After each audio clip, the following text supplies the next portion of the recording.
So hello everyone, big boss Marathi season 5। तर मित्रांनो, आपल्या सर्वांचं पगार न्यूज चॅनलवर स्वागत आहे। तर मित्रांनो, आज रितेश सर डायरेक्ट सूरज चव्हाणवर भडकले आहे। तर मित्रांनो, रितेश सर डायरेक्ट सूरजला बोलले की सूरज, तू हप्ताभर बोलत होता की मला कॅप्टन बनायचं आहे, मला कॅप्टन बनायचं आहे, आणि बिग बॉसच्या घरात तुला हळूच कोणीतरी सांगतंय कॅप्टन नको बनू, आणि तू कॅप्टन नाही बनला। तर मित्रांनो, सूरज चव्हाणला डायरेक्ट रितेश सर आज असं बोलले की सूरज बघ, तुला बाहेरची जनता जर महाराष्ट्राची जनता सपोर्ट करते तर तू त्यांना काहीतरी योग्य पद्धतीने गेम दाखव, आणि तुला वाटत असेल की जनता तुला सपोर्ट करते, ती जनता तुला कधी खाली पाडेल तुला सुद्धा समजायचं नाही। तर मित्रांनो, रितेश सर डायरेक्ट सूरजला असं पण बोलले की सूरज, तू तुझ्या स्वतःच्या पद्धतीने गेम खेळ, इतरांच्या पद्धतीने गेम खेळू नको, तुला वाटेल तसं तू योग्य पद्धतीने गेम खेळ, तुला कोणी सांगताय तू असं कर आणि तू तसं करतोय, हे सारं चुकीचं करतोय। तर मित्रांनो, यामुळे रितेश सरांना डायरेक्ट राग आला होता आणि रितेश सर डायरेक्ट सूरज चव्हाणवर डायरेक्ट चिडले होते।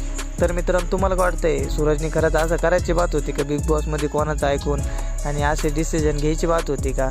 मला तर काय वाटत नाही सूरज चव्हाण अशी करायची बात होती, कारण की रितेश सर स्वतः सूरज चव्हाणला सपोर्ट करत होते आणि महाराष्ट्राची जनता पण मोठ्या प्रमाणात सपोर्ट करत होते। तर मित्रांनो, तुम्हाला काय वाटतंय, आत्ता पण मोठ्या प्रमाणात आपली महाराष्ट्राची जनता सूरज भाऊला सपोर्टच करते आणि इथून पुढं करतच राहील। पण या असल्या चुक्या सूरज भाऊनी केल्या पाहिजे या नाही, हे केलं, हे तुम्हाला काय वाटतं, बरोबर केलं का चुकीचं केलं, हे कमेंटमध्ये नक्की सांगा। आणि व्हिडिओ आवडल्यास लाईक व आपल्या चॅनलला सबस्क्राईब करा। चला, ज्यांनी गोल्या बायका केल्या त्यांच्या बायका पळून गेल्या, आम्ही हवा करत नाही, आमच्या नावानेच हवं